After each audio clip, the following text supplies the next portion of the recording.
Today is a very special day because today we come here to discuss, to converse, and some people would also like to say that debate on a fact that is inevitable. So, no AI education equals to no jobs in the future. Is it a First, I would invite none other than the former the IS officer and the ex-chairman and MD of HIDCO, Mr. Debashis Sen, to share his points for the motion. Sir. In addition to whatever has been said, I will not talk about jobs to start with, not talk about education. I'll talk about hard money. We have all seen Intel, haven't we? All of our laptops, most of it either AMD or Intel. Do you know that Intel, one of the largest chip making companies in the world, is now on life support? On life support, it is going down. Their board of directors, their shares have dropped by 90%. They are almost getting extinct. Why so? Do you know what are the three most rich companies of the world? Rich, wealthy. There are three: Apple, Microsoft, and Nvidia. Nvidia, as on August, I think September also, last, there's a graph that is close to Microsoft or Nvidia. Microsoft or Nvidia. As I talk today, as per the latest report, Nvidia is the most wealthy corporation in the world. Why so? Nvidia manufactures chips. Why does it manufacture chips? Because it makes chips for video games. So what?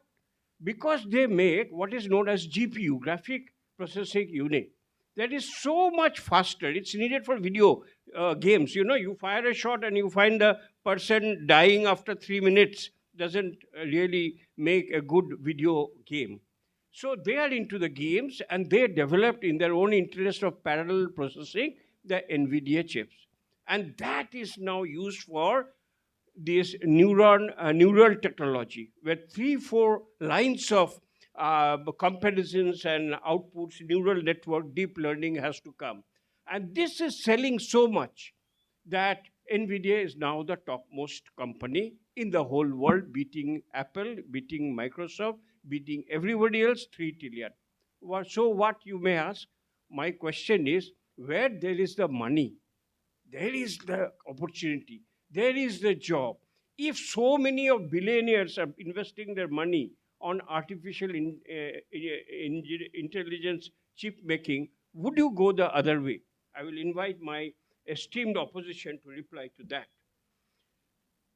I would also say that talking about education, and very recently, the World Economic Forum, which Meghdud has attended so many times and he has already gone gaga about how good they are, they have now come out with a report. This is called Shaping the Future of Learning. Absolutely on topic, not about talking about chip. And it says, the report, it says that today's the students are more informed than the professors. Sir, no offense to the Vice Chancellor. Because they come prepared with ChatGPT, Gemini, my co-pilot, and what have you. I have lost count on how many personal assistants based on large language models are right now there. So the students are already knowing better than this, somewhat like the doctors. Dr. Shorkar is not there. Otherwise, many doctors have told me, now I have to be a Google doctor, because the patient will ask all kinds of questions which he has already studied on the Google. So, like that, the education system is completely changing, where professors perhaps know less than the students.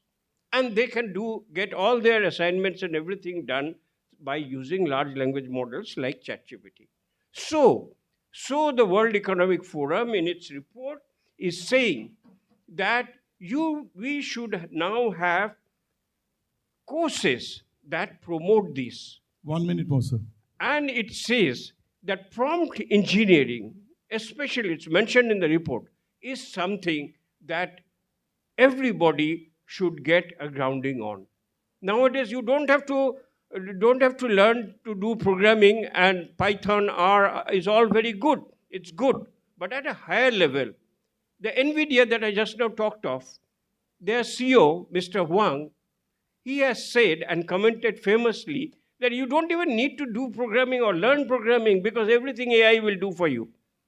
So, what is necessary is to do prompt engineering. That is the need of the hour. And if you are able to learn this, to critically think, and the report says that the limitations of the large language models, read ChatGPT, is known to the students much earlier. So now they can have critical thinking by doing various kinds of prompt engineering by getting even higher levels. So this is, I think, a very, very good way of accepting facts. When professors were there in your age, there was nothing called AI. As we all know, I will not give you any statistics. ChatGPT was born in the world in November 22. By January 2023... Sorry, sir, your time is over. So I will end. I have to end. I'll come round in the second round. I will say that if you have read the book Nexus by Yuval Noah Harari, it's just been launched in India. I had given a pre-order, and I got it yesterday. Harari says that AI is not artificial intelligence. It is alien intelligence. Would you go to Spain without learning Spanish? So if you want to enter the world of jobs, would you go there without learning AI matters? I rest my case. At the same time, to counter this, in an age of artificial intelligence, to speak against the motion is no mean job. And I want that, we want that, the House wants that. It should come from one of our best debaters of Techno India University, whom we have seen anchoring different platforms, a very good debater, a very young person, but I have a lot of respect for her.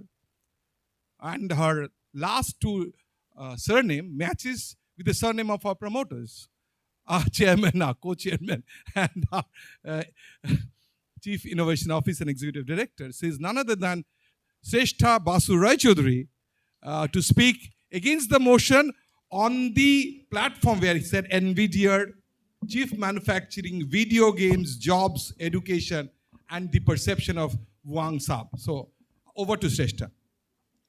A very good afternoon.